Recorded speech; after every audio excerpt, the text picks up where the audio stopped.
Alors, bonjour à toutes et à tous et bienvenue à ce moment de présentation du portail des délais de conservation des documents administratifs de l'Afrique. On démarre directement. Je vais demander à ceux qui ont leur micro ouvert de bien vouloir fermer les micros. Et donc, je suis Jean-Marie Capé, premier responsable de la plateforme Archiviste Leader, qui regroupe en son sein plus de 400 archivistes leaders dont l'objectif est de promouvoir l'archivage et les archivistes en Afrique et à travers le renforcement des capacités, le partage d'expériences, de connaissances et surtout la mise en place d'actions de visibilité sur notre apport dans la société africaine en tant que spécialiste de l'information. Et comme dans tous nos webinaires à Archiviste Leader, je vais demander à tous et à toutes, à tous les participants, de bien vouloir se présenter dans le chat en indiquant vos noms, fonctions et pays d'origine. Donc, indiquez vos noms, fonctions et pays d'origine pour que nous puissions mieux faire connaissance dans le chat. Vous pouvez y aller maintenant. Alors, entrons directement dans ce qui nous réunit aujourd'hui. Nous avons l'honneur de procéder au lancement d'un outil collaboratif très important dans l'exercice de la fonction d'archiviste. Et je n'en dirai pas plus, vu que des personnes ayant travaillé d'arrache-pied pour que cette plateforme innovante se mette progressivement en place auront l'occasion de vous en dire davantage. Nous aurons ce matin 3 interventions concises et précises d'archivistes leaders. Et ces interventions seront présentées respectivement par Mme Obé Estelle épouse Zogessi, qui est présidente de l'Association des documentalistes du Gabon. Elle nous parlera de l'importance du calendrier de conservation pour la réussite d'une bonne gouvernance de l'information. Ensuite, nous aurons M. Aka Emar, archiviste au patronat ivoirien, qui interviendra, lui, sur l'importance du portail des délais de conservation des documents administratifs. Et nous terminerons par M. Fabrice Omboyassé du Cameroun, qui est expert en archivage numérique et consultant en gouvernance documentaire, qui est également le directeur du projet du portail que nous lançons aujourd'hui. Et lui nous parlera du portail et de son plan de déploiement. Avant de laisser la parole donc à la première intervenante, donc honneur aux femmes, je vais prier une fois de plus encore tout le monde de fermer les micros durant les interventions et d'utiliser le chat si vous avez des questions ou des préoccupations. Donc, je vais laisser la parole maintenant à Mme Zogessi pour nous parler du thème dont elle a la charge, notamment l'importance du calendrier de conservation pour la réussite d'une bonne gouvernance de l'information.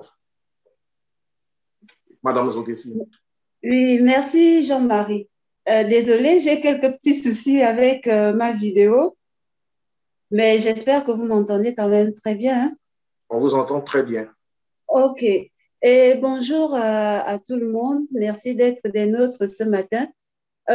L'utilité de l'information n'est plus à démontrer.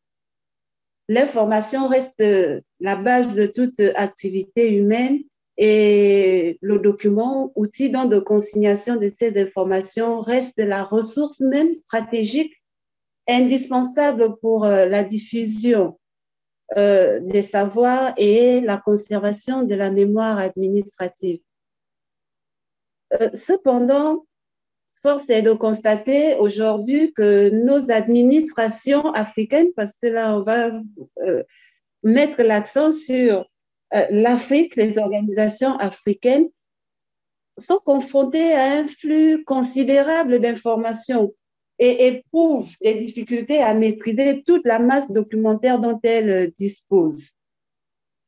Bon nombre d'entre elles, on le constate, ne connaissent même pas les typologies de documents en leur possession, ni leurs valeurs, ne savent pas quoi conserver, comment les conserver et où les conserver. Il suffit de faire les tours dans nos organisations, on va les voir dans les couloirs et ainsi de suite. D'où la nécessité quand même pour nous, gestionnaires de l'information, de vulgariser les outils et les stratégies pour une meilleure prise en charge et surtout le contrôle pour pouvoir réduire les risques. C'est l'objet justement de mon intervention, c'est de montrer un peu l'importance du calendrier de conservation pour la réussite d'une bonne gouvernance. Mais avant de parler du calendrier de conservation, je souhaite qu'on s'attarde un temps soit peu sur la notion de gouvernance de l'information. Qu'est-ce que c'est exactement? Ça reste une notion, une nouvelle pour nous, émergente. Donc, la notion, on va dire que la gouvernance de l'information, c'est une stratégie et une organisation en matière d'information et qui est mise en place par une structure pour son bon fonctionnement. En d'autres termes, c'est un programme qui permet tout simplement d'harmoniser et assurer un contrôle sur l'information via, bien sûr, les applications de gestion, donc de la création des documents jusqu'à leur conservation ou destruction. Et là, il s'agit justement de ces documents qui sont jugés comme actifs pour les organisations. Ce programme présente donc plusieurs bénéfices pour les organisations. Il est vrai que lorsque nous avons fait des recherches, on n'a vu aucune organisation africaine citée comme exemple de bonne gouvernance en matière d'information. Mais on a pu relever que pour les organisations qui appliquent cette bonne gouvernance, elles sont meilleures. Vraiment, c'est une meilleure efficacité au quotidien dans les prises de décisions et la conduite des affaires. Ces structures sont efficientes parce que tout simplement, grâce à une meilleure allocation et utilisation des ressources, que ce soit des ressources humaines, matérielles et financières, elles sont également proactives parce qu'elles ont cette capacité de pouvoir prendre des initiatives, de pouvoir mener des projets de développement. Et en plus, ces structures se conformisent vraiment à la réglementation. Donc, elles respectent la législation, soit en matière d'accès à l'information, à la protection des données. Et cela éviterait sûrement pour nos pays des dérives qu'on constate parfois, des données à caractère personnel ou jugées sensibles se retrouvent dans les réseaux sociaux. Donc, la gouvernance de l'information permet une meilleure gestion des risques en matière de fuite d'informations, en matière de perte d'informations. Et en plus, au-delà de tout ça, là, c'est dire quand même que ça donne une meilleure image de la structure. Ça donne une meilleure image de la structure et une bonne gouvernance parce qu'on voit quand même de la transparence. Voilà un peu. Donc, nos pays africains gagneraient vraiment à adopter ce processus de gouvernance de l'information parce que on constate que elle reste la meilleure source de clairvoyance en matière de gestion des documents. J'espère qu'on a mieux compris un peu cette notion de gouvernance de l'information. Mais qu'est-ce que c'est le calendrier de l'information, calendrier de conservation plutôt, puisque c'est l'objet de notre rencontre ce matin. Donc, le calendrier de conservation, c'est tout simplement un outil de gestion archivistique qui détermine les périodes d'utilisation de tout type de documents et peu importe le support et la forme. Il permet donc d'identifier les documents fonctionnels d'une organisation ou simplement une unité administrative et détermine les règles de conservation de ces documents-là.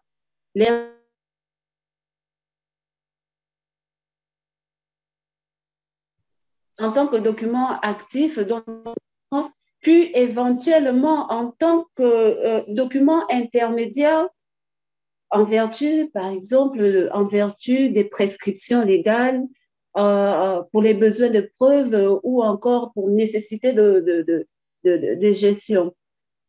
Et au terme, donc, on va dire qu'à la fin, le calendrier de conservation donne la disposition finale des séries de dossiers ou des types de documents Après, donc, cette utilité, les durées d'utilisation administrative et les durées d'utilité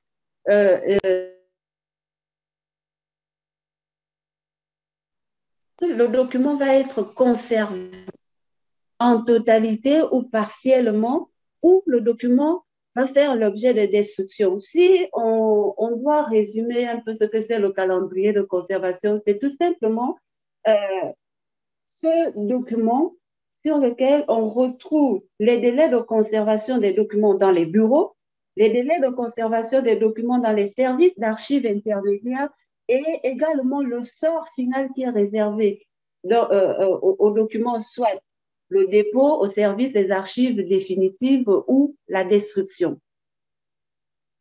Mais il est quand même important, parce que nous ne sommes pas qu'entre nous, archivistes, je suppose qu'il y a d'autres personnes qui ne sont pas forcément spécialisées. Comment on fait pour déterminer tout simplement ces délais de conservation? C'est dire qu'on se base sur la valeur des documents. Et en archivistique, on a défini valeur primaire et valeur secondaire.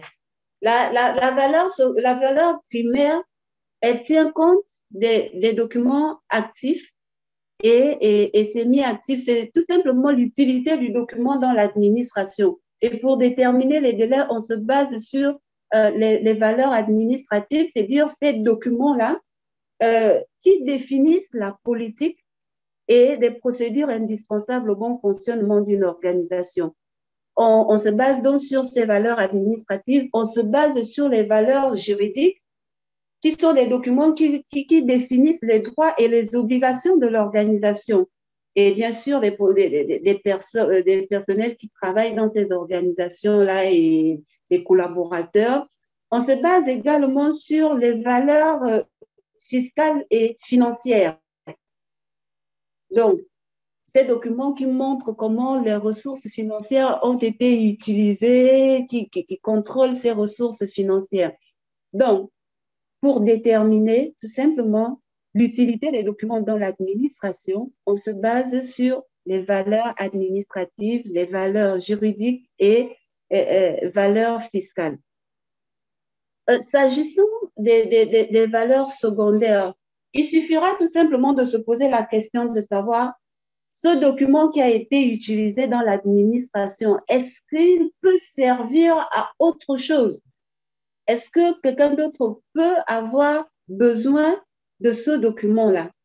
Et pour déterminer tout simplement les valeurs des documents d'utilité secondaire, on va dire indirecte, parce que ça reste la valeur indirecte des documents, on se base sur les valeurs de témoignage et les valeurs d'information. Les valeurs de témoignage, c'est la capacité, par exemple, d'un document de renseigner sur son producteur. Et les valeurs d'information, c'est cette capacité du document de nous informer soit sur les différents les sujets qui ont intéressé le créateur du fonds documentaire. Quant à l'élimination, on va dire que l'élimination n'est que la résultante de la décision en fait de l'archiviste quant aux documents jugés sans valeur secondaire. Ces documents sont automatiquement proposés à la destruction. Et là, on s'est basé sur les valeurs, mais pour déterminer les périodes de conservation des documents, il faudrait que le professionnel se base sur les prescriptions. La base première, ce sont les prescriptions légales. Nul n'est censé ignorer la loi, nous dit-on. Donc, il faut se baser sur ces prescriptions légales pour ne pas détruire les documents en deçà des dates prescrites par la loi. Il y a également le taux d'accroissement des documents. C'est dire que pour déterminer, par exemple, les durées de conservation des documents au niveau des bureaux, si ce sont des documents qui ont un taux d'accroissement assez élevé, on sait que leur durée ne sera pas aussi conséquent au niveau des bureaux. Donc, il faut tenir compte de ces taux d'accroissement-là. Il faut regarder également la fréquence de consultation des documents. regarder également la périodicité des audits financiers et aussi la clôture même d'une affaire administrative. Ça, ce sont un peu les critères qui nous guident pour déterminer les périodes de conservation des documents. Donc, on voit bien que là, le calendrier de conservation est un outil qui répond aux exigences légales et réglementaires, ainsi qu'aux besoins pratiques et de sécurisation des documents de l'administration. D'autre part, le calendrier de conservation détermine ce qui sera conservé de manière définitive à des fins patrimoniales, de témoignage ou historiques. Ça montre donc que son apport est assez important pour les structures parce que déjà, le calendrier de conservation nous permet de maîtriser le cycle de vie des documents, un des principes en matière de gestion des documents. Le calendrier de conservation permet de contrôler la masse documentaire qui engorge bien sûr nos bureaux et services d'archives. Ça nous permet également de réduire les coûts liés au stockage des documents et à l'entretien des systèmes. Mais étant également, on va dire, c'est un outil, je ne sais pas si je devrais utiliser de partenariat, c'est de dire que le calendrier de conservation responsabilise chaque partie, chaque acteur administratif, les professionnels, l'administration, et ça va même jusqu'à l'État dans la constitution même du patrimoine documentaire collectif. Alors, cela dit, en quoi le calendrier de conservation est important pour la réussite de la bonne gouvernance de l'information? Il faut dire que lors de l'élaboration du calendrier, l'archiviste fait un diagnostic. Ce diagnostic, au sein de la structure, lui permet d'avoir une vue d'ensemble sur, en matière tout simplement de gestion de l'information. Il aura l'historique de la structure, il va s'imprégner du cadre fonctionnel, organique et juridique, normatif de la structure. Il connaîtra les organes créateurs, utilisateurs des documents, il connaîtra les modes de traitement mis en vigueur. Et en plus, lors de cette élaboration, l'archiviste fait un inventaire de la typologie documentaire, inventaire qui nous donne un véritable vraiment thésaurus documentaire de la structure. C'est dire que toutes ces informations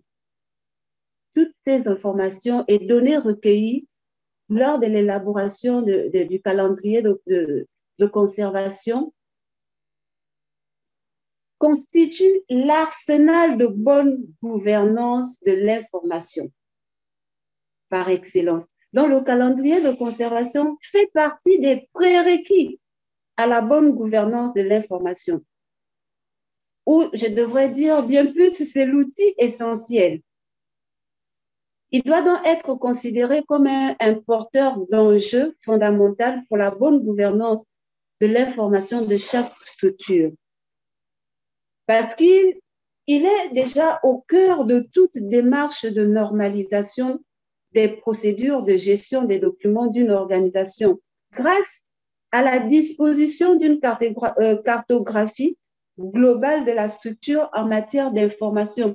Et le fait également que le calendrier de conservation nous emmène à gérer les documents selon le cycle de vie. C'est dire donc que nos structures doivent tout faire pour mettre en place les calendriers de conservation parce que c'est le début même de la bonne gouvernance de l'information. Je souhaite, avant quand même de terminer mon intervention, attirer l'attention des professionnels, dont les archivistes nous sommes, pour dire que c'est vrai, c'est nous qui élaborons des calendriers de conservation, mais on doit savoir que ça se développe de façon collégiale. C'est un projet qui doit regrouper un certain nombre de compétences de différents horizons. Bien sûr, les professionnels de la structure, mais également des personnes externes, celles qui ont une expertise dans des domaines donnés, d'où la nécessité de la collaboration. Faisons tout pour collaborer. Et je pense que je vais terminer par là. Merci à tous. Merci, madame. Merci, madame Zogessi, pour cette belle présentation. Madame Zogessi nous a éclairé sur l'importance du calendrier de conservation à travers la gouvernance documentaire et son intérêt pour les administrations et entreprises. Également, elle a parlé du mot de détermination des délais de conservation. Et ensuite, elle a parlé du rôle du calendrier de conservation qui a été présenté comme un levier de performance dans la pratique archivistique. Et elle a terminé par nous encourager à la collaboration, donc dans la mise en place de nos calendriers de conservation. Merci encore, Madame Obé. Et nous allons aller directement à l'intervention de Monsieur Aka Emar, qui est archiviste au patronat ivoirien. Il interviendra sur l'importance du portail des délais de conservation des documents administratifs. Monsieur Aka Emar, vous avez la parole. Merci beaucoup, Monsieur Jean-Marie Capé, de me donner la parole. Avant d'aller plus loin dans mes propos, je voudrais déjà partager mon écran pour permettre à tout un chacun de pouvoir voir le document qui va sous-tendre mon intervention de tout à l'heure. Alors, je voudrais savoir, est-ce que tout le monde voit mon écran? Est-ce que tout le monde voit mon écran? Voilà. Oui, on voit le document. Vous pouvez y aller. Merci beaucoup. Oui, on voit l'écran. Merci beaucoup. Alors, comme tout à l'heure, M. Jean-Marie Capé venait de le dire, mon intervention ici va porter sur l'importance de notre portail africain des délais d'utilité administrative, qui est d'ailleurs une idée très innovante de la part de tous ces archivistes africains qui ont fait qui se sont donné main dans la main pour élaborer cet outil. Alors, je voudrais ce matin commencer mes propos par des mots de salutation à l'endroit de tous les participants à ce grand événement organisé par Archivistes Leaders. Je vous prie, mesdames et messieurs, de recevoir toutes mes considérations en vos rangs, grades et qualités. Je suis Emma Aka. Je suis archiviste au patronat ivoirien et membre du bureau exécutif Archivistes Leaders. Cet événement qui nous réunit ce matin revêt un caractère très particulier, en ce sens qu'il est question pour la première fois, et oui, pour la première fois dans l'histoire de notre très beau continent, du lancement officiel du portail africain des délais de conservation des documents administratifs. Alors, devant cette innovation de taille, une question nous taraude tout de même l'esprit, et c'est celle de savoir pourquoi un portail web des délais d'utilité administratifs. Je voudrais commencer mes propos par cette citation de Newton qui disait, et je cite, « Si j'ai pu trouver ce que je cherchais, c'est parce que je suis monté sur les épaules de la génération qui m'avait précédé. » Oui, ceci pour montrer l'importance de la collaboration. Ces propos de Newton pour montrer l'importance de la fédération de nos forces autour d'un objectif commun, afin de gagner en efficacité, de gagner aussi dans la préservation et dans la valorisation de notre riche patrimoine documentaire africain. Mesdames et messieurs, aujourd'hui, plus que jamais, les archivistes ont besoin de travailler en réseau. Les archivistes ont besoin d'échanger les savoirs, mais encore mieux, les savoir-faire, afin de tirer le meilleur de cette ère du digital à travers les outils permettant de mieux coordonner, de mieux optimiser les activités en entreprise. Alors, si tel est le cas, nous allons donc nous demander quelle est donc l'importance de ce portail dans la continuité quotidienne. À ce titre,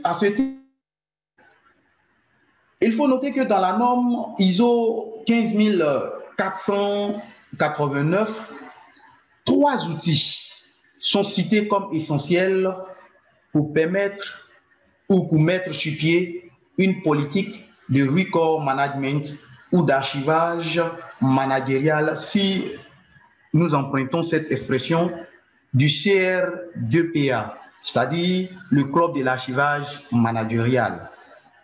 Alors, est-ce que tous les archivistes ont la capacité d'élaborer ces outils, aussi simples soient-ils, mais complexes à l'élaboration? Aussi, fort est de constater que les administrations créent et génèrent majoritairement les mêmes types de documents qui proviennent de processus eux-mêmes quasi similaires.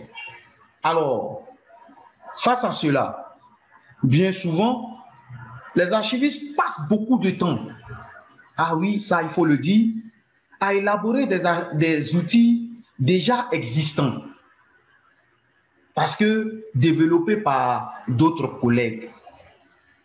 Le manque donc de visibilité et de collaboration sur les outils et normes de travail nous amène à recréer la roue dans une multiplicité d'approches souvent contradictoires. Et tout ceci influe négativement sur notre rendement. Tout ceci influe négativement sur notre production, de ce fait sur notre crédibilité qui est déjà fragile par la méconnaissance de notre métier. Toutefois, certains archivistes se démarquent même du lot en se référant par exemple au plan de classement d'autres services pour construire la leur sur le processus, sur des processus d'affaires qui sont eux aussi identiques. Mais avec le temps et peu à peu, des constances vont donc se dessiner. On retrouvera les documents des ressources humaines sous les activités de gestion des dossiers du personnel, gestion des horaires, mouvement du personnel, assurance et d'autres. Ce sont des constances qui sont presque identiques dans toutes les structures et qui ont suscité l'initiative innovante que nous lançons aujourd'hui afin de créer un cadre de collaboration dynamique visant à faciliter, à valoriser notre travail quotidien. Et oui, l'idée d'harmoniser les pratiques semble la bienvenue. Si l'on harmonise, il sera plus facile pour les professionnels de tous bords d'avoir un repère, mais un repère solide en matière d'organisation des documents administratifs. Plus loin encore, quand on parle de référentiel de conservation, ce sont des archivistes qui définissent la durée d'utilité légale. Avec les utilisateurs, ils peuvent définir la durée d'utilité administrative, mais la durée légale est prioritaire. Alors, pourquoi ne pas harmoniser les délais de conservation dans un référentiel commun? Un espace collaboratif dynamique à tous les professionnels où ils viendront participer en enrichissant continuellement les différents délais légaux et administratifs. Mesdames et messieurs, voici ainsi présentées deux grandes idées qui ont poussé les archivistes leaders à travers M. Fabrice Ongwa-Yassé à initier ce projet innovant dénommé Portail des délais de conservation des documents administratifs. Le temps qu'il soit rebaptisé dans l'avenir d'un nom du terroir africain. Et oui. Avec donc un tel outil, la mise en œuvre se veut inclusive et collaborative. La gestion des documents administratifs en Afrique sera véritablement optimisée pour le bonheur de tous et de toutes. Nous espérons que chacun d'entre nous participera à sa manière à l'édification de cette initiative qui servira nos intérêts communs. Oui, je sais que vous êtes impatients de découvrir le mécanisme de fonctionnement du portail qui sera présenté tout à l'heure par notre confrère Ongwa-Yassé. Je voudrais donc terminer mes propos par ces mots d'Henry Ford qui disait en substance, et je cite, « Se réunir est un début, rester ensemble est un progrès, travailler ensemble est la réussite. » Fin de citation. Travaillons ensemble autour du portail africain afin de réussir dans notre mission du gardien du riche patrimoine documentaire et informationnel de notre belle Afrique. Je vous remercie. Merci beaucoup, M. Aka. C'était donc une présentation très riche, mais également succincte. Donc, M. Aka nous a parlé de l'importance du portail des délais de conservation des documents administratifs et nous retiendrons donc un mot de son intervention, une phrase, je vais dire, de son intervention, la nécessité de la collaboration entre professionnels pour plus d'efficacité. Merci encore, M. Aka. Et là, nous arrivons donc de plein pied dans le sujet qui nous réunit aujourd'hui. Et nous allons donc donner la parole au directeur du projet du portail. J'ai nommé M. Fabrice Ongwa-Yassé du Cameroun. Il est expert en archivage numérique et consultant en gouvernance documentaire. Et comme je le disais tantôt, il est également directeur de ce projet. Donc, Fabrice nous parlera du portail et de son plan de déploiement. Fabrice Yassé, vous avez la parole. Je vous remercie et je remercie mes deux confrères qui sont passés précédemment, Madame Estelle Aubé et M. Aka. Madame Estelle Aubé qui a attiré notre attention sur la gouvernance documentaire qui est vitale pour pouvoir piloter les activités en entreprise. Pourquoi? Parce que lorsqu'on met sur pied une bonne gouvernance, il est plus facile de pouvoir capitaliser sur les bonnes pratiques, protéger les droits en cas de litige et faciliter l'accès à l'information et tout ce qui va avec comme avantage. Et elle a attiré notre attention en déclarant que nos structures doivent faire tout pour se doter des outils de la politique d'archivage, entre parenthèses, le principal outil qui est le calendrier de conservation. Plus loin, avec notre confrère M. Aka, nous avons pu toucher l'intérêt de collaborer.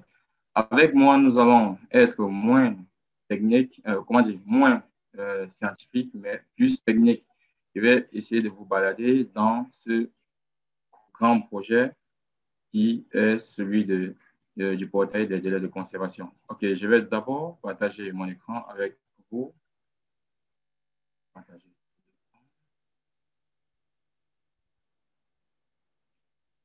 Je pense que l'écran est maintenant partagé. Alors, aujourd'hui, nous allons voir ensemble comment est-ce que nous allons faire pour mettre sur pied le portail africain des délais de conservation des documents administratifs. C'est une initiative de Archivist Leader qui est un mouvement qui, depuis 2019, plaide pour la cause des archives et des archivistes. Et pour ceux qui sont nouveaux, nous allons vous inviter à nous retrouver dans nos différentes plateformes digitales, Facebook, YouTube, Telegram, où vous allez pouvoir toucher du doigt la réalité qui est celle d'Archivist Leader. Alors, moi, je suis Ombayase Emmanuel Fabrice, archiviste au Cameroun, et à Archivist Leader, je suis chargé de toutes les sessions de travail liées à l'archivage numérique. Par ailleurs, je suis consultant chez AGS Archives Cameroun et consultant en gouvernance documentaire chez Greenlight, une autre entreprise de la place. Alors, aujourd'hui, avant de continuer, j'aimerais partager avec vous cet extrait de l'article que j'avais écrit en 2019, qui était publié sur le blog du Conseil international des archives, ayant pour titre Mon rêve d'archiviste. Pourquoi partager avec vous cet article? C'est pour que vous puissiez comprendre quel est l'esprit qui est caché derrière le portail. Alors, je vais lire. Je rêve d'une profession où le partage des savoirs se discute, non les savoirs eux-mêmes. Une profession de pompier prête à éteindre les flammes causées par les trous du passé. Une profession où l'on ne s'attarde pas sur le sel, mais sur les fondements de déontologie. Une profession dynamique où les questions sont discutées au présent et les problèmes d'hier et de demain ont leurs solutions aujourd'hui. Deuxième paragraphe. Je rêve d'une communauté professionnelle forte, dynamique, qui sommeille dans les victoires et ne baisse pas les bras, où l'image a laissé place à l'imagination, une communauté qui échange pour apprendre et partager, qui ne se ferme pas, mais laisse les portes ouvertes au grand public. Ces deux paragraphes essaient de résumer l'esprit qui est derrière ce projet. À la fois, faciliter l'échange des savoirs, à la fois, renforcer les compétences de nos confrères, à la fois, s'ouvrir au monde pour proposer des outils de gestion optimisés, répondant à l'ère du temps, en parlant de l'ère du temps, les nouvelles manières de communiquer, d'échanger ou de socialiser. Et aussi, vous dire que nous sommes quittés de cette génération de professionnels qui étaient inertes, qui observaient, à une génération active qui porte des initiatives fortes pour impacter positivement la conservation et la valorisation du patrimoine africain. C'est l'esprit qui est derrière le travail que je vais vous présenter aujourd'hui. Alors, avant de continuer, tout à l'heure, M. Aka nous a fait une recommandation. Bref, il a souligné quelques points de la norme ISO 15489 sur le record management. Et dans cette norme, dans son guide pratique, bien sûr, il y a 3 recommandations. Donc, la première est de concevoir un plan de classement basé sur les activités de l'organisme. La deuxième est de concevoir un référentiel de conservation et du sort final qui s'appliquera bien sûr aux documents structurés dans le plan de classement. Et la troisième recommandation est une classification pour la sécurité et l'accès aux documents d'activité. Ce sont ces 3 outils qui portent la gouvernance documentaire que notre collaboratrice du Gabon a souligné tout à l'heure pour faciliter la gestion, avoir une vue globale sur le cycle de vie et pouvoir sécuriser les documents engageants et tout ce qui va avec. Et c'est sur ces 3 recommandations que le portail se repose, à savoir proposer un outil de classement presque universel, proposer un référentiel de conservation et de sort finaux s'adaptant à chaque pays et proposer des niveaux d'accès et des niveaux d'usage. Nous allons voir tout cela tout à l'heure lorsque nous allons expliquer la caractéristique du projet. Alors, qu'est-ce qui a causé le déclic? Pourquoi on se retrouve aujourd'hui en train de lancer un projet de portail des délais de conservation? Pourquoi lancer autre projet? Pourquoi ce projet-ci? Alors, le premier déclic est le suivant. Les documents produits par les entreprises publiques privées tendent à être identiques quand on se réfère au processus stratégique et au processus support. Donc, lorsqu'on se réfère au processus stratégique des entreprises et au processus support, on a tendance à avoir les mêmes typologies documentaires. Même typologie documentaire impose même type de classement. Même type de classement impose aussi les mêmes durées de conservation ou les mêmes activités. Donc, c'est le premier déclic. Alors, le deuxième déclic, les documents produits par les entreprises réalisant les mêmes activités, c'est-à-dire les processus opérationnels, sont presque toujours identiques. Ceci signifie quoi? Une entreprise qui fait dans la vente des vêtements aura presque toujours les mêmes documents qu'une autre entreprise rivale qui fait aussi dans la vente des documents, des vêtements. Pourquoi? On aura toujours des factures, on aura toujours des documents liés au stockage, on aura toujours les documents liés à la gestion du personnel, on aura des documents liés aux transactions, aux impôts, ainsi de suite. Bref, le fait de pratiquer ou d'exercer dans le même secteur d'activité ou de remplir la même mission nous impose d'avoir les mêmes documents. Si cela nous impose d'avoir les mêmes documents, ça nous impose quelque part d'avoir une même démarche pour pouvoir organiser et classer les documents et finalement d'être sous la même juridiction. C'est un peu ça, c'est un peu cela qui est souligné dans ce déclic-ci. Parce qu'on fait où on met les mêmes activités, on a en face de nous des documents qui obéissent parfois au même classement, aux mêmes règles de conservation et même parfois aux mêmes règles de communication. Plus loin, les délais de conservation des documents sont les mêmes dans les mêmes espaces géographiques. Ça signifie quoi? Lorsque la loi camerounaise dit que la durée d'utilité, la phase active de la durée d'utilité, bref, la phase active de la conservation des documents administratifs est de 5 ans, c'est sur tout le territoire camerounais. Ça veut dire si tu es archiviste à l'extrême nord comme archiviste au sud, vous êtes sous la même juridiction. Alors, si vous avez les mêmes délais de conservation pour le plan légal, ça signifie que vos référentiels de conservation doivent obéir à la même structuration pour ne pas s'écarter de la loi. Alors, si on arrive à ce niveau-là, qu'on a les mêmes lois, c'est le cas partout dans le monde, pourquoi est-ce que moi, je suis dans la ville de Yaoundé, je conçois un référentiel de conservation qui obéit à la loi et mon collaborateur qui est à l'extrême nord, peut-être dans la ville de Marois, reconçoit le même référentiel en effectuant les mêmes recherches, en se tournant vers les mêmes lois. Là, on se retrouve avec une redondance. Redondance dans le cadre où les archivistes font en boucle les mêmes activités qu'ils pouvaient faire ensemble pour réduire le temps de travail. Non seulement sur ce point, aussi, supposons les jeunes professionnels qui ne sont pas assez aguerris pour concevoir ces outils, qui ne sont pas assez équipés, auront du mal à proposer un outil cohérent et performant dans les entreprises. On va nouvellement les recruter. Et c'est aussi ça le souci, pouvoir faciliter ce transfert de compétences de génération en génération. C'est ce déclic-ci qui est venu joindre des autres, qui attire notre attention sur pourquoi ne pas harmoniser. Alors, plus loin, les plans de classement des entreprises opérant dans les mêmes secteurs d'activité ont tous des traits qui s'imposent naturellement. Donc, lorsqu'on arrive dans le plan de classement d'une école privée X, on va dans une école privée Y, le plan de classement sera identique presque à 80 à 90%. Les différences vont se ressentir peut-être sur les choix des dénominations des activités ou peut-être sur la sensibilité de celui qui a conçu le plan de classement à combiner ou à séparer les activités. C'est là où il y aura les différences. Mais au fond, l'esprit va rester le même. On aura les documents découlant des activités opérationnelles qui ne seront regroupés ensemble. On aura les documents découlant des activités support qui seront toujours regroupés ensemble. Et on aura les documents regroupant les activités stratégiques qui seront toujours regroupés ensemble. D'où, quelque part, imposer à une commune de concevoir un plan de classement et une autre de reconcevoir un autre plan de classement, c'est un peu c'est un peu répéter un même travail qui pourrait être conçu ensemble et pouvait faciliter l'accès à l'information et aider les structures citées à piloter de manière efficace la gouvernance de l'information lors de leurs activités.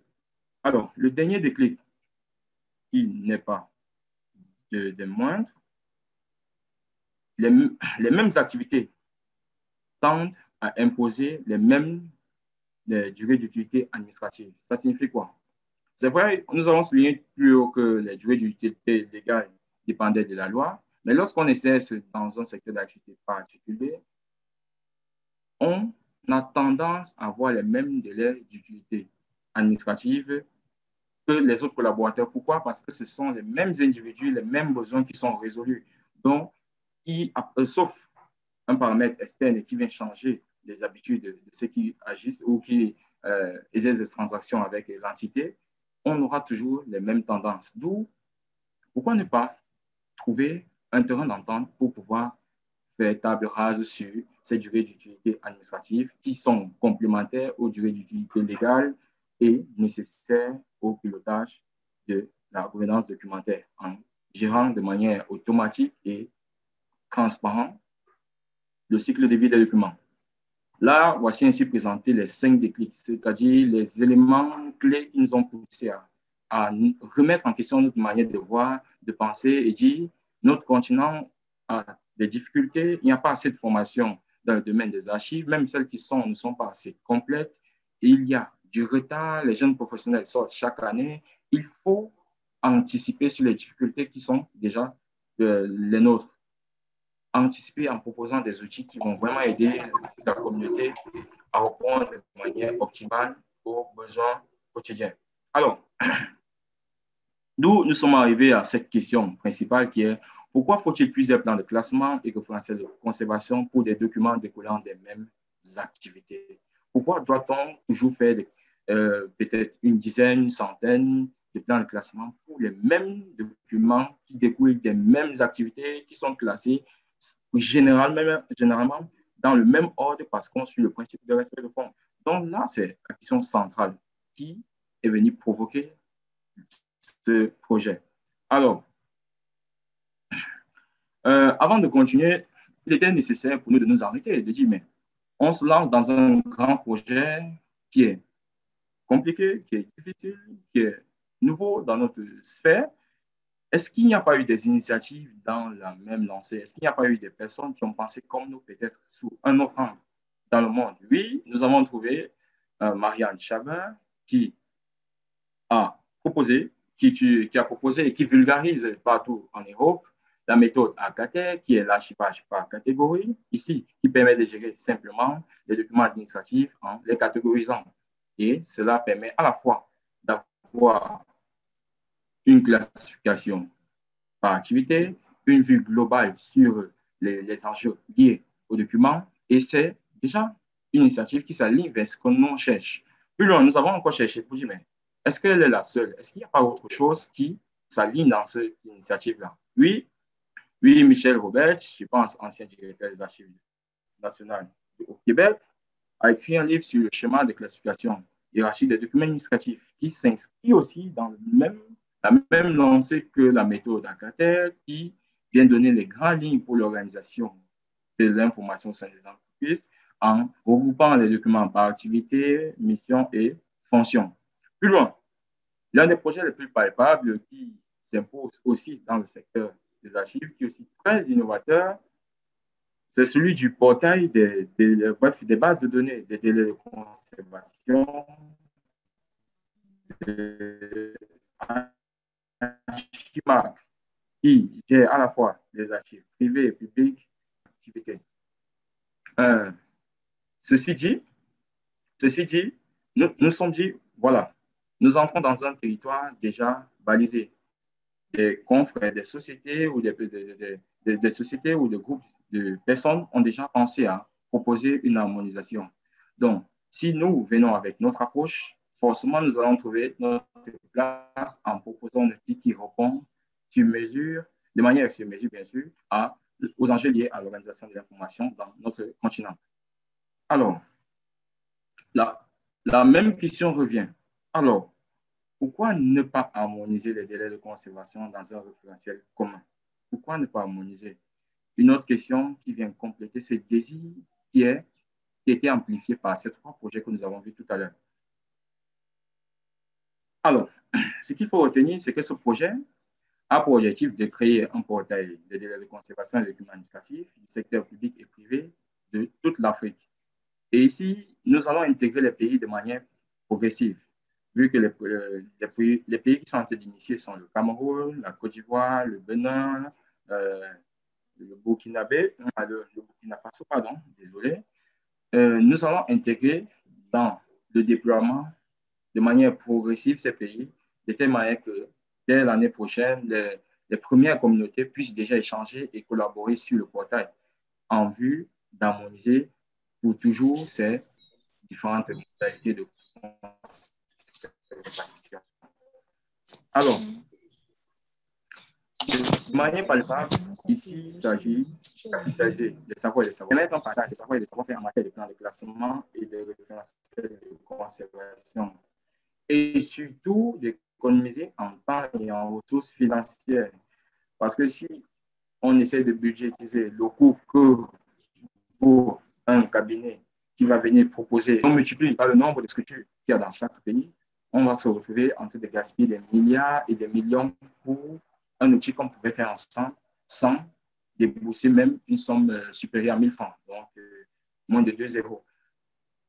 C'est un peu les objectifs cibles ici, c'est-à-dire capitaliser les savoirs et les savoir-faire, créer un réseau panafricain d'entraide, permettre un partage des savoirs en matière de plan de classement et de conservation et surtout économiser en temps et en ressources financières. C'est ça que nous cherchons à atteindre à partir de ce projet. À qui s'adresse ce projet? Premièrement, ce projet s'adresse aux archivistes et aux record managers, donc nous ici réunis. Puis, il s'adresse aux entreprises du secteur public et privé qui vont être les principaux bénéficiaires de ce portail. Et finalement, il s'adresse aux archives nationales. Pourquoi avoir souligné les archives nationales? Nous savons que notre continent a ces problèmes. Il parle de ces problèmes d'affectation parfois à des postes, des personnes qui n'ont pas le profil. Et ce qui fait que lorsque une personne assez compétente quitte d'un poste stratégique pour une personne moins compétente, s'il n'y a pas une bonne stratégie pour pouvoir maintenir le cap, on peut facilement avoir une influence négative sur la politique globale. Donc, avoir pensé aux archives nationales, ici, c'est de faire que les archives nationales de chaque pays soient les principaux partenaires de ce portail. Au-delà des archivistes et des record managers qui seront ceux qui vont alimenter le portail, les archives nationales auront un droit, je pourrais dire un droit de présomption sur ces différentes modalités-là. Nous allons expliquer cela tout à l'heure. Et voici ainsi présenté les 3 niveaux de cibles que notre portail cherche à atteindre.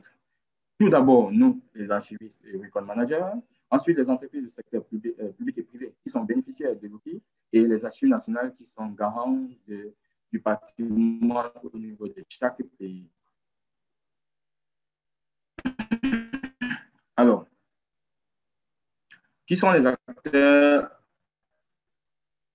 de ce projet? Les acteurs de ce projet, nous avons tout d'abord les archivistes qui ont pour rôle de catégoriser les fonds inventaires, de préparer les différentes typologies, de faire des suggestions en termes de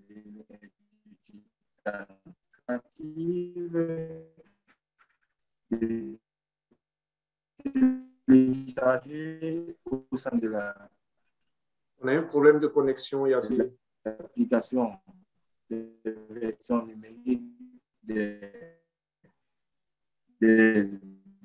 documents de référence pour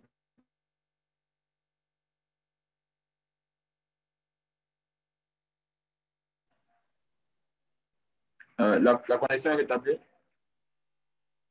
La connexion est rétablie. Oui, ça va mieux. Oui, OK. Oui, ça va. Nous avons besoin des éditeurs et finalement, nous avons besoin des programmeurs, donc de ceux qui vont nous permettre de traduire les services et les fonctionnalités que nous cherchons à développer en code source ou en fonctionnalité, qui vont assurer la documentation de ces différentes fonctionnalités et qui vont assurer la maintenance du code source pendant le déploiement et l'exploitation des portails. Ce sont les 3 principaux acteurs. Alors, comment est-ce que nous allons travailler? Premièrement, les archivistes vont créer les typologies documentaires, les classifier et y associer les durées d'utilité administrative, les durées d'utilité légale et associer à ces durées des différents sorts finaux. Puis, le comité de contrôle du portail va contrôler et valider les règles de conservation, bien sûr en partenariat avec les archives nationaux. La communauté va consulter les règles, laisser les commentaires et on pourra ici avoir éventuellement des mises à jour sur la base des commentaires et des votes qui vont être réalisés sur le portail. Et la communauté va proposer de nouvelles fonctionnalités qui pourront être des fonctionnalités d'import, d'export, ainsi de suite. Au 4e point, le comité de contrôle va valider et appliquer les mises à jour.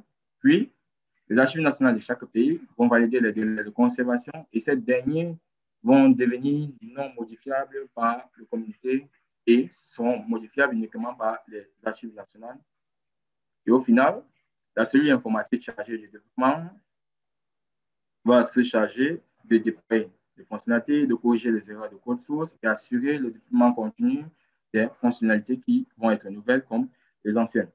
Voici en 6 points à quoi s'attendre lorsqu'on va parler du portail. Alors, de manière graphique, voici, on aura le portail. Ici, nos archivistes vont contribuer et vont exploiter, c'est-à-dire ils font des suggestions sur les délais de conservation et ils exploitent ceux qui sont déjà validés. Les archives nationales valident et font des propositions et le comité de contrôle ainsi que les cellules de maintenance vont assurer la gestion du portail. Donc ici, le comité de contrôle sera juste comme le manager, mais tout va se jouer entre les archives nationales et les archivistes qui participent au développement du portail. Alors, ici, je vais prendre le temps pour nous expliquer un peu qu'est-ce qu'on va entendre dans une règle de conservation dans le portail des délais, le portail des délais de conservation des documents administratifs. Alors, je vais sortir de PowerPoint pour ouvrir ma carte heuristique. OK. Voici ainsi présenté en 10 points une règle de conservation. Alors, les règles de conservation dans le portail, on va ouvrir le premier point, seront constituées d'un nom de règle, d'une description de la règle, d'une date de création de la règle et le statut de la règle. La règle pourra être activée, désactivée ou indéterminée. Et aussi la version de la règle. On pourra avoir une règle qui a plusieurs versions parce qu'il y a eu plusieurs révisions. Ça, c'est au niveau de la description. Au niveau de l'approbation. Au niveau de l'approbation, on aura des approbateurs qui seront les archives nationales, le comité scientifique et lorsque les règles ne sont pas approuvées, il n'y aura pas d'approbateur, donc les règles seront non définies. Il y aura une date d'approbation. Maintenant, au niveau des approbations, nous aurons plusieurs types d'approbation. Au niveau 1, les règles sont approuvées en cours d'examination, indéterminées s'il n'y a pas encore eu de conclusion et non approuvées si la règle ne répond pas aux enjeux liés, ne répond pas aux enjeux liés à l'activité qui est concernée. Pardon. Alors, nous pourrons éventuellement avoir le support papier et le support numérique. Là, c'est juste à titre illustratif. Alors, pour les durées d'utilité légale, là, nous sommes au 4e point. Nous allons avoir la durée d'utilité légale. Nous allons avoir la durée d'utilité légale. La durée d'utilité légale. La version de la durée d'utilité légale. Le texte de la circulaire ou le décret. La date. La référence au pays d'origine, le titre et le lien vers le fichier. Donc, ici, lorsqu'on aura une règle et qu'on applique une DUL, il sera possible pour l'archiviste de télécharger le document support. Ça veut dire, je veux peut-être une loi qui me donne pour 10 ans, peut-être la date de conservation de tel document. Lorsque je clique sur la durée d'utilité légale, je peux éventuellement avoir accès à la loi elle-même. Donc, c'est ça l'esprit. Ce n'est pas seulement de proposer une durée d'utilité légale, mais aussi c'est d'associer à cette durée d'utilité légale, le texte de référence. Ainsi, sera situé au niveau des durées d'utilité légale. Maintenant, au niveau des durées d'utilité administrative, ce sera un peu différent. On aura pour la phase active, la version, la date, l'objet, le commentaire sur la phase active, l'élément déclencheur. Ici, au niveau des éléments déclencheurs, nous avons 3 éléments. Alors, conserver tant qu'en vigueur, conserver tant qu'utilisé jusqu'à fermeture de l'affaire, conserver jusqu'à nouvelle version. Ici, ce sont les différents éléments déclencheurs qu'on aura au niveau de la phase active. Au niveau de la phase semi-active, on aura presque tous les mêmes éléments qu'à la phase active. Et tous ces délais, tous ces commentaires seront remplis par la communauté des archivistes associés au projet. Et c'est ensemble que le référentiel sera conçu. Alors, au niveau des typologies, c'est un peu plus grand, nous allons monter.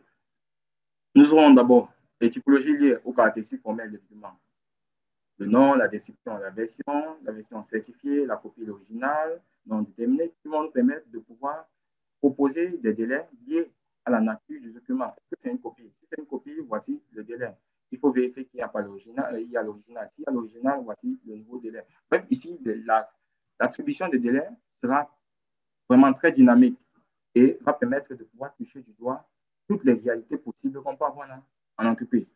Alors, on aura aussi les typologies basées sur le sujet, on aura le nom du sujet, les listes des sous-chemises qui entrent dans le sujet.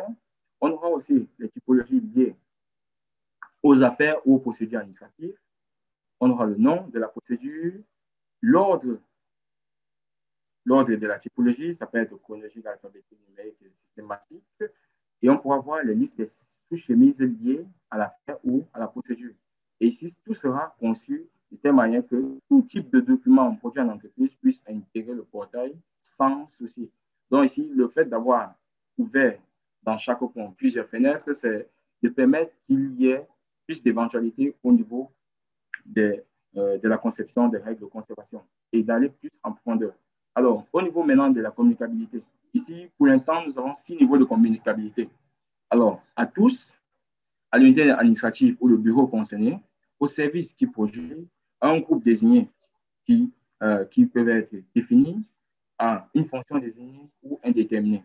Donc ici, dans chaque cas des niveaux de communicabilité, on va laisser des commentaires sur, lorsqu'on a un dossier et qu'on précise que c'est au service, on justifie pourquoi c'est au service. Quel est l'enjeu que ce soit au service? Et si on associe un autre niveau de communicabilité, on précise l'éventualité où un groupe désigné peut être intégré comme niveau de communicabilité. Donc ici, ce sera vraiment de balayer toutes les éventualités liées à la communicabilité des documents au sein des entreprises. Alors, maintenant, au point final, le 8e point, les sorts finaux. Les sorts finaux, on aura d'abord le commentaire sur le sort final, ça veut dire un commentaire, comme cela est inscrit, les modalités, comme numériser et conserver, transférer aux archives nationales, numériser et éliminer, éliminer et détruire, indéterminer, trier, conserver pour le patrimoine. Et je pense que ce sera encore revu avec le temps. Mais pour l'instant, voici les 6 modalités de sorts finaux que nous avons retenues. Mais ces dernières modalités pourront s'accroître selon les exigences et les besoins que nous allons toucher ou trouver pendant le déploiement. Alors, nous avons parlé tout à l'heure de plan de classement basé sur les activités qui est une recommandation de la norme ISO 15489. Et le plan de classement ici va intervenir au 9e point, les catégories. Alors, au niveau des catégories, si vous êtes avec moi, on aura le domaine, ça veut dire le domaine d'activité. Ça peut être les assurances, ça peut être les communes, ça peut être les centres hospitaliers, ça peut être, bref, ici, ce sera le domaine de manière globale, pour ne pas dire le type d'entreprise. Et à l'intérieur, on aura les missions, les différentes missions. Et une mission sera toujours attachée à un domaine mère ou un domaine parent. Et à l'intérieur de la mission, on revient enfin sur la norme et on aura les différentes fonctions. Et à l'intérieur des fonctions, on aura les activités. Et c'est ainsi que sera structuré le plan de classement au sein du portail. Donc, regrouper les documents d'activité par mission, fonction et activité. Puis, au niveau des typologies, donner les ordres de classement et les ordres de nomenclature. Puis, associer les délais de conservation et d'utilité administrative. Et au final, associer les niveaux de communicabilité. Donc, vous voyez avec moi que c'est un gros travail d'analyse qui sera fait à chaque fois qu'on va créer une règle, parce qu'il va falloir faire que tout cela soit possible et opérationnel pour les prochains archivistes qui vont consulter. Alors, nous aurons éventuellement un onglet où nous allons associer les valeurs. C'est vrai, toutes les entreprises produisent les documents dans le cadre de leurs activités. Si nous revenons au point 9, tous les documents n'ont pas la même valeur. Alors, il y aura des documents avec une valeur confidentielle, essentielle, opérationnelle, administrative, légale et financière ou historique. Il y aura des documents qui pourront à la fois avoir 3 valeurs, 4 valeurs, 5 valeurs selon le contexte et la priorité de valeur. Il y aura des documents qui sont prioritairement confidentiels, mais vu que c'est confidentiel et éventuellement opérationnel, nous allons tous ces éléments seront sélectionnés et attribués à chaque règle de conservation afin de faciliter la compréhension des enjeux liés à l'organisation d'information au sein du portail. Donc, j'ai essayé de balayer tout en allant un peu très vite et voici ainsi présenté la carte heuristique d'une règle de conservation dans le portail que nous allons concevoir ensemble pour pouvoir faire changer les choses au niveau de la gouvernance documentaire dans nos différentes structures, pour ne pas dire pays. Et si je vais fermer ce point et nous allons continuer sur le point suivant. Là, nous étions essentiellement dans la structure logique. Ça veut dire quoi? Nous étions dans comment est-ce que l'information est comprise et est gérée au sein du portail. C'est un peu ce que je cherchais à expliquer ici à partir de ce graphe. Et il était vital pour moi de vous présenter la carte heuristique et vous expliquer chaque branche afin que nous puissions sortir de cette présentation en cernant l'enjeu lié à ce projet et pouvoir plus tard soutenir pour qu'il puisse voir le jour. Et ici, sur le PowerPoint, nous avons juste l'image. Mais s'il fallait que je vous présente l'image, ce n'est pas évident, surtout que c'est tout fait. Il fallait forcément que je parte sur le fichier de base. Alors, nous allons continuer pour finir. Les principales fonctionnalités que nous attendons du portail, c'est vrai qu'avec la présentation de tout à l'heure, on a déjà des pistes sur les principales fonctionnalités, mais je reviens dessus. Les principales fonctionnalités sont la gestion des plans de classement, mission, fonction, activité, la gestion du dictionnaire des typologies, la gestion des durées d'utilité administrative, DUA, la gestion des durées d'utilité légale, DUL, la gestion des approbateurs ou des personnes qui donnent le feu vert sur les règles ou qui les désactivent, la gestion des versions de règles. On pourra avoir une règle qui a subi plusieurs modifications et il faut qu'on sache de quelle version nous sommes de la dite règle. La gestion des imports et des exports des règles de conservation et de classement, ce sera la fonctionnalité, mais celle qui va vraiment permettre à toute structure de pouvoir télécharger ou importer le plan de classement dans le portail. Ce qui fait qu'en quelques clics, étant chez moi au Cameroun ou en Côte d'Ivoire ou au Mali ou au Maroc, je vais pouvoir prendre les domaines qui concernent le secteur d'activité multipiste, télécharger la règle et avoir sur le fichier Excel ou Word la liste des délais de conservation, le niveau de communicabilité. Je vais juste m'inscrire maintenant là dans une procédure de correction et de perfectionnement en adaptant à mon contexte au lieu de revenir de revenir et reconstruire ce document après peut-être 6 mois ou 7 mois de travail. Alors, nous avons la gestion des collections de références juridiques. Comme nous avons parlé tout à l'heure, l'éventualité de permettre de télécharger le texte de référence dans le portail. La gestion des accès des utilisateurs à long terme, nous allons mettre un peu plus de sécurité sur ces gestions des accès pour qu'une règle ne soit pas modifiée parce que l'enjeu sera maintenant au niveau, l'enjeu sera grandiose, comment dire, une mauvaise gestion des accès pourra faire que les règles soient modifiées par des personnes n'ayant pas droit, de manière plus simple. Et un dernier point, faciliter la recherche simple et déployer la recherche avancée. Voici les 10 fonctions ou les 10 fonctionnalités que nous cherchons à lancer le portail avec.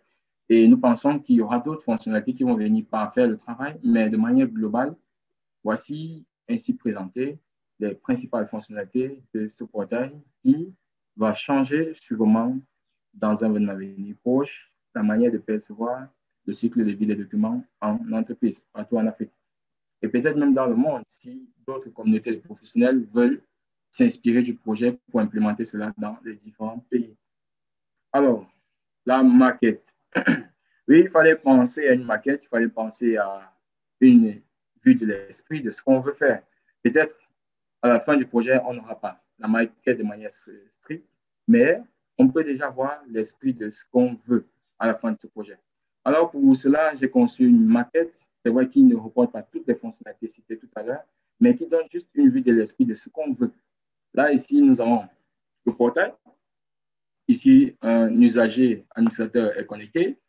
À sa gauche, il a la fonction recherche, il a les fonctions classement, il peut ajouter les règles, modifier les catégories, ajouter ou gérer les approbateurs. Au milieu, il a la recherche. On peut lui proposer la recherche sur tous les champs. La recherche est basée sur le classement, la recherche est basée sur les règles, la recherche est basée sur les typologies, la recherche est basée sur les référentiels et une recherche basée sur les favoris en se basant sur ces activités. Sur la ligne d'en bas, il y aura des paniers. Il pourra copier dans différentes branches plusieurs branches des plans de classement, mettre dans un panier, puis télécharger cela comme un plan de classement uniforme. Et à côté, il pourra exporter les résultats des recherches, créer une alerte pour savoir s'il y a des mutations sur les règles de conservation, s'il y a des ajouts, ou imprimer simplement le résultat de recherche. Et sur chaque ligne que vous avez là, dossier personnel, bordereau de versement, facture, là, c'est juste une présentation un peu synthétique de comment est-ce que les résultats vont se présenter sur le portail. On aura le nom de la typologie concernée, une définition de cette typologie, son statut, ça peut être approuvé, désapprouvé, désactivé ou en cours d'approbation, sa durée d'utilité administrative, pendant la phase active, sa modalité qui déclenche et sa durée d'utilité administrative pendant sa phase semi-active, qui vont former la durée d'utilité administrative. Et maintenant, nous aurons la durée d'utilité légale et l'élément déclencheur, le niveau de le sort final, qui est petit c pour conserver, le niveau de communicabilité et peut-être les pièces du dossier. Ça, c'est juste une vue de l'esprit de ce qu'on cherche à faire à la fin de ce projet. C'est avoir cela pour toutes les typologies documentaires que nous avons pu recenser, classer et structurer dans le portail. Et à droite, on pourra avoir des tris, ça peut être des tris par pays, Cameroun, Sénégal, Côte d'Ivoire, Togo, ainsi de suite. Des tris par les statuts, ça peut être approuvé, indéterminé, approuvé par les institutions nationales. Les branches, ça peut être uniquement, on peut faire une restriction sur les ressources humaines, les ressources financières ou informationnelles et les niveaux de communicabilité pour faire une autre restriction. Là, c'est juste une image de ce qu'on cherche à faire. Alors, à côté de cela, nous avons ici la page d'accueil. Dans la page d'accueil par défaut, ce que nous cherchons à faire, c'est une liste de nouvelles règles. Donc, à chaque fois qu'une nouvelle règle arrive, on aura une vue ou un onglet qui va nous donner la liste des nouvelles règles la nouvelle règle qui est inscrite dans le portail, son domaine, la durée d'utilité administrative, l'élément déclencheur et son intitulé.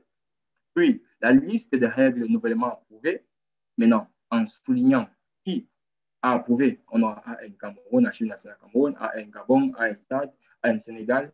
Donc, de manière plus basique, à chaque fois que les archives nationales vont valider une règle, sur les règles approuvées à l'accueil, on aura la liste des règles qui viennent d'être approuvées par les archives nationales ou qui viennent de recevoir le feu vert. Alors, au niveau des nouvelles références, ça veut dire les lois qui sont importées dans la bibliothèque numérique du portail. À chaque fois qu'une loi, un texte sera importé dans la bibliothèque, on aura aussi cela au niveau des nouvelles références juridiques pour permettre aux différents archivistes de remettre en question ce qui est adopté comme durée d'utilité administrative ou autre chose. Et au final, lorsqu'une nouvelle typologie sera créée dans une fonction, dans une branche, dans un domaine, on aura aussi cette typologie va s'afficher là, comme le nom de service, nouvelles acquisitions lorsqu'on est peut-être dans la fonction gestion de bibliothèque, les photographies lorsqu'on est dans la gestion de bibliothèque, documents élagués lorsqu'on est dans la gestion de bibliothèque. Là, j'ai juste pris la gestion de bibliothèque. Bref, c'est juste pour illustrer vers où on va. Donc, à chaque fois qu'une typologie sera créée et qu'elle sera rattachée à un domaine d'activité, même s'il n'y a pas encore de durée d'utilité administrative ou légale, on pourra déjà savoir que cette typologie existe. Une brève description de cette typologie sera présentée et lorsque les différents délais seront appliqués, les règles liées à cette typologie seront visibles par toute la communauté. Et au final, voici un peu à quoi pourra ressembler une fiche descriptive d'une règle. Lorsqu'on va cliquer sur le résultat de recherche, on aura ceci. 1. La cote qui sera l'indice de classement sur le domaine, la catégorie qui sera juste une représentation un peu plus textuelle de la cote, l'intitulé du dossier, la description, le statut de la règle, la durée d'utilité administrative qui sera séparée en A pour la durée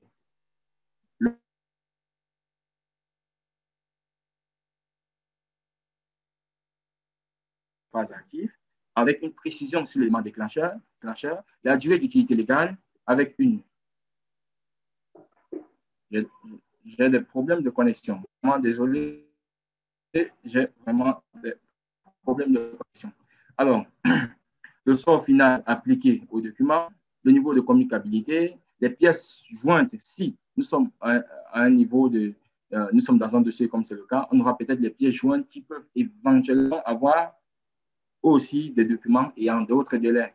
Et nous aurons l'approbation, la date d'approbation et les options de modifier, de laisser un avis pour les archivistes qui vont participer au développement du portail. Ils pourront éventuellement laisser des avis pour pouvoir dire est-ce qu'on ne peut pas revoir la durée en augmentant, est-ce qu'on peut pas changer la modalité parce qu'on expose peut-être le document à telle restriction ou telle autre, est-ce qu'on ne pourra pas supprimer tel élément. Bref, ici, laisser un avis permettra de pouvoir associer toutes les idées, les recommandations, les suggestions que la communauté fera sur chaque règle du portail.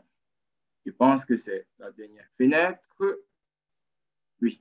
Et ici, c'est juste le formulaire pour ajouter une nouvelle règle. Mais ce formulaire pourra être changé selon les appréhensions qu'on pourra faire lors des prochaines phases du projet.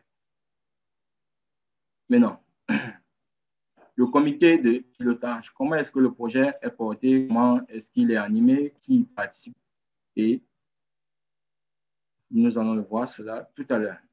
Alors, le comité de pilotage est constitué des membres du conseil d'administration, bref, je vais dire de l'équipe dirigeante d'Archivist Leader. En dessous, nous avons le coordonnateur qui anime les ateliers, qui partage les responsabilités au sein des équipes et qui suit le développement de l'application. La cellule informatique ou l'équipe des personnes chargées du code et du développement des fonctionnalités. La cellule juridique ou ces personnes qui sont chargées de vérifier continuellement les textes et maintenant les textes qui sont suggérés par les archivistes de la communauté. Et c'est ainsi que le portail pourra continuellement travailler. Toutefois, nous allons revoir cette structuration avec le développement, mais ici, c'est la structuration avec laquelle nous créons le projet. Elle n'est pas forcément celle que nous allons appliquer sur toute la vie du projet. Alors, pour le calendrier de déploiement, nous avons calé à 6 mois la date nécessaire pour pouvoir finaliser ce grand projet. Ce grand projet en sa phase alpha, donc le premier embryon du portail. Il y aura la conception graphique des prototypes, la modélisation de la base de données qui sera très immense, la conception du portail qui va suivre dès que la base de données sera déjà mise sur pied, le texte des fonctionnalités qui sera effectué continuellement, la publication de la version alpha en permettant à la communauté de pouvoir évaluer et de tester l'application, puis la publication de la version bêta et avant que nous passions à la première version du portail. Toutefois, chaque mois, nous ferons des rapports d'activité en interne et nous allons partager sur le projet avec la communauté pour susciter peut-être de l'aide ou de l'expertise pour nous aider à porter cet enfant qui sera très grand et difficile à gérer si nous ne sommes pas vraiment préparés. Alors, voici ainsi présenté de manière synthétique le plan de travail. Alors, vous êtes archiviste, vous êtes développeur, vous êtes éditeur ou vous êtes un simple curieux, nous avons besoin de vous. Ce projet ne peut pas se porter seul. Nous avons besoin de l'apport de tout le monde. Ça peut être en finance, ça peut être en expertise, ça peut être en conseil. Nous avons besoin de tout type d'apport. Vous n'avez pas besoin d'être très vieux ou très jeune. Tant que vous pouvez, faites une suggestion et les contacts d'Archivist Leader sont disponibles.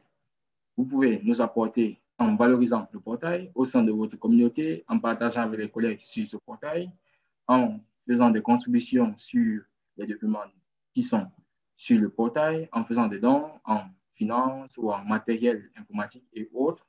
Et nous sommes disponibles pour vous sur ces différents contacts, à savoir contact@archivistleader.org et vous me retrouvez sur fabrice.ongba@archivistleader.org et les numéros de téléphone de nos différents collaborateurs que vous avez rencontrés tout à l'heure. Voici ainsi présenté ce projet de manière synthétique et je vais relaisser la main à Jean-Marie Capet pour la suite. Merci à Fabrice. On voit Yassé pour cette présentation succincte, on va dire comme ça, mais plus très détaillée qui nous permet d'avoir une vue 360 à 360 degrés donc sur le portail des durées d'utilité administrative. Et merci surtout pour ce travail titanesque parce que c'est vraiment un travail de fourmi qui a été abattu. Donc, ce que nous voulons actuellement, c'est que vous puissiez laisser dans les commentaires vos impressions à chaud. Donc, après cette présentation, qu'est-ce que vous pensez de ce portail? Laissez-nous un mot justement dans le chat pour que nous puissions avoir vos avis, vos impressions. Nous allons donc lancer à présent une petite série de questions ou contributions. Mais avant, je tenais à saluer toutes les personnalités présentes à ce lancement et notamment monsieur le cofondateur et directeur général d'Arcasys Software, qui est une entreprise de référence dans le domaine de l'archivage numérique. Et cette entreprise est basée en France et nous fait l'honneur ce matin d'être présent à ce lancement. Bienvenue et merci beaucoup, M. Gaël Bertin. Et donc, nous démarrons donc notre série de questions. Je vais demander à ceux qui ont une question, une contribution à faire passer, de bien vouloir lever la main dans le chat pour que nous puissions vous céder la main. Nous allons prendre une première série de 5 personnes. Est-ce que vous avez une question? Levez la main et posez votre question. Est-ce que vous avez une contribution? Levez la main et partagez-nous donc votre contribution.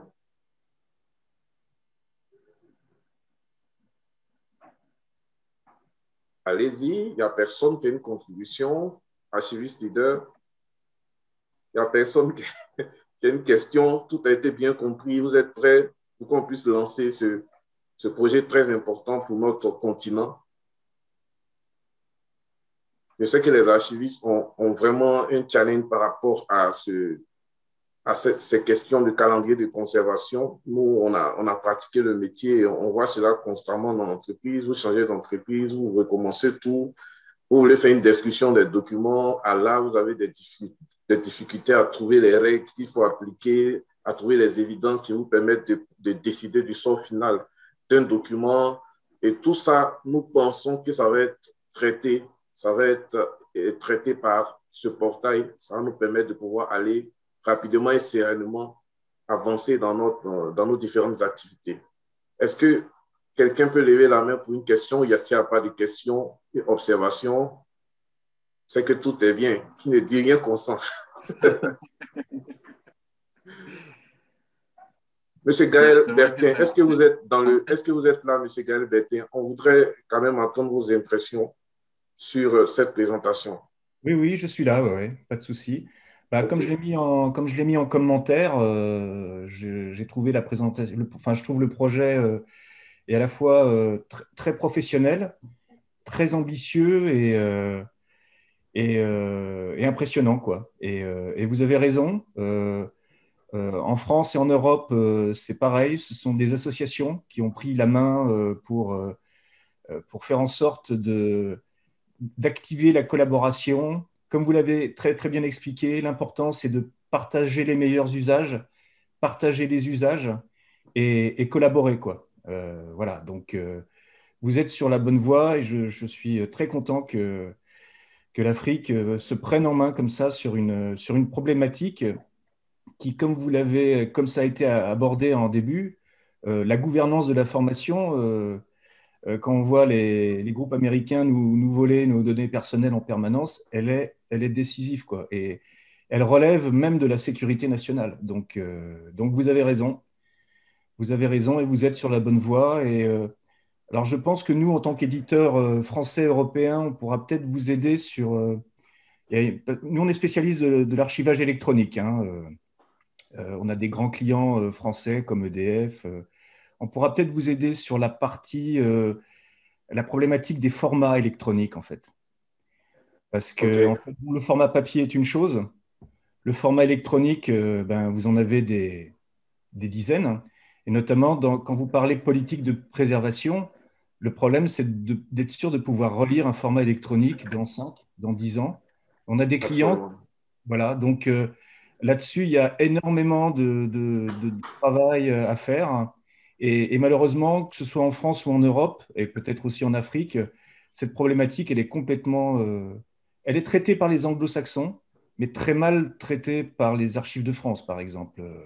Alors qu'aujourd'hui, vous archivez un fichier Word, rien ne dit que, ne serait-ce que dans 3 ans, vous allez réussir à l'ouvrir, quoi. Voilà, donc on pourra peut-être contribuer. Effectivement, nous, on est prêts à vous aider à travers des webinaires, des partages d'informations, de références clients, afin de venir et d'enrichir votre propre base, quoi, hein.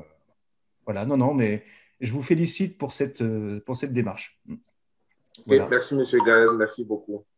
On reste en contact. OK, je regarde rapidement dans le chat s'il y a une main levée. Et s'il n'y a pas de main levée, je vais redonner... Alors, il y a une question. Oui, allez-y. Il y a une question de Crépin Boudou. Donc, vous pouvez donner la parole pour poser sa question. Monsieur Crépin Otto, vous pouvez prendre la parole. S'il n'arrive pas à prendre la parole, Guy Landry, vous allez lire sa question. Son micro n'est même pas allumé. OK, je pense qu'il a pris la main. Il a pris la parole. Alors, bonjour. Bonjour. Bonjour à tout le monde. Alors, nom Crépin Boudou, bibliothécaire archiviste, bibliothécaire à l'Institut PK-FOCAM. C'est une université privée de la place de Yaoundé. Alors, ma question, je la centre sur les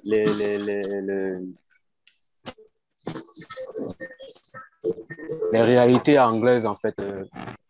Va prendre en compte les réalités pratiques anglaises dans des pays anglophones. Et sinon, est-ce qu'il a déjà été pensé par rapport?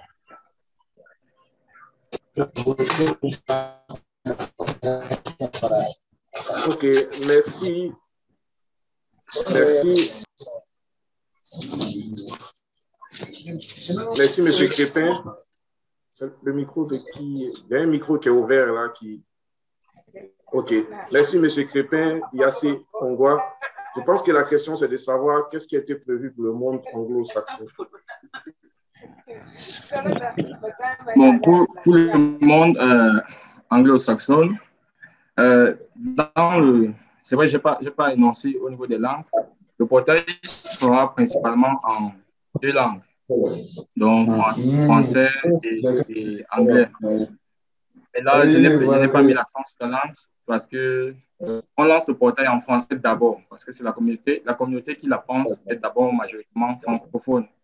Et maintenant, si au cours du déploiement, notre communauté s'enrichit du côté anglo, on passera plus à une traduction des fonctionnalités. Mais maintenant, les pays concernés pourront toujours enrichir ces derniers. Prenons peut-être un cas. J'ai parlé tout à l'heure du dictionnaire des typologies. Le dictionnaire des typologies pourra être conçu en français, en anglais et en espagnol. Dès qu'il est conçu en français, en anglais et en espagnol, le portail devient automatiquement multilingue. Donc, ce sont les fonctionnalités que nous allons peut-être revoir et traduire l'interface graphique et travailler sur les outils en ces langues-là. Mais pour l'instant, la langue n'est pas la priorité, mais vu que la communauté est essentiellement francophone, on veut d'abord lancer le projet en français et maintenant voir si les autres communautés qui sont de langue anglaise sont intéressées et on intègre cette mutation. Mais déjà dans le cours tous, nous allons préparer tout de telle manière que ce soit possible dès le lancement, même déjà d'accéder en français et en anglais au portail. OK, merci Fabrice. Une autre question? Là, on a atteint notre temps.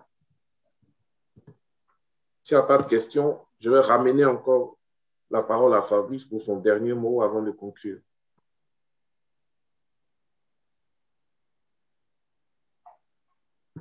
OK, tu as la parole, Fabrice.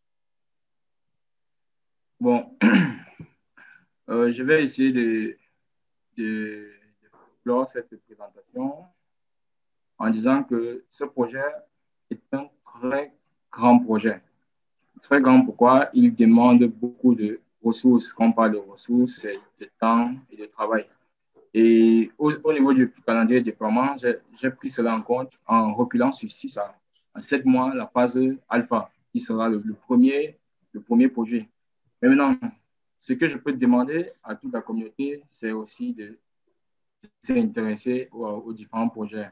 Parce que pour l'instant, dans le formulaire des personnes qui ont souscrit au projet, nous avons une cinquantaine d'archivistes venant de près de 8 à 9 pays. Et dès bientôt, nous allons redistribuer les tâches et les premiers outils nécessaires au déploiement du portail seront déjà en cours d'élaboration. Donc, ce que nous pouvons demander, comme j'ai dit tout à l'heure, ce sont des apports peut-être en finance, des apports en ingénierie et la valorisation. Donc, il ne s'agira pas seulement d'apporter de manière financière, mais aussi de valoriser pour réveiller les communautés qui ne sont pas forcément au courant de cette initiative qui est en cours. Parce qu'il va falloir que, dans un avenir proche, que toutes les nouvelles générations de professionnels, lorsqu'elles vont arriver sur le terrain, elles trouvent déjà un travail abattu et elles viennent poser sur ce travail abattu leur base. Au lieu de reconstruire la roue, comme M. Aka a signalé tout à l'heure, on ne vient pas reconstruire, mais on vient poser son édifice sur ce qui avait déjà été fait. Donc, je remercie tout le monde pour cette rencontre et je pense qu'aujourd'hui, on a battu notre premier record de 40 personnes en ligne et ça prouve combien d'intérêt de ce projet. Et nous vous donnons rendez-vous à la présentation de la version finale ou d'exploitation du portail dans 6 mois. Et je pense qu'au lieu de 40, nous serons peut-être 400, peut-être même 4000, parce que nous allons nous assurer que toute la planète soit arrivée sur nous pour pouvoir susciter de la collaboration pour pouvoir parfaire le produit qui sera présenté. Merci à tous et bon week-end à tous. Okay. C'était le dernier mot que je voulais poser. OK, merci bien Fabrice, merci à OB Estelle, merci à AKMA et merci à tous les participants présents à ce webinaire. Je crois que là, on a fini et comme d'habitude, on va tous ouvrir les micros et faire un stand innovation pour cette première phase très importante qui a été réalisée ce jour. Donc, ouvrons tous les micros et on va acclamer, applaudir, s'encourager pour la next step de ce projet qui verra certainement le jour. Allez, merci et bon week-end à tous.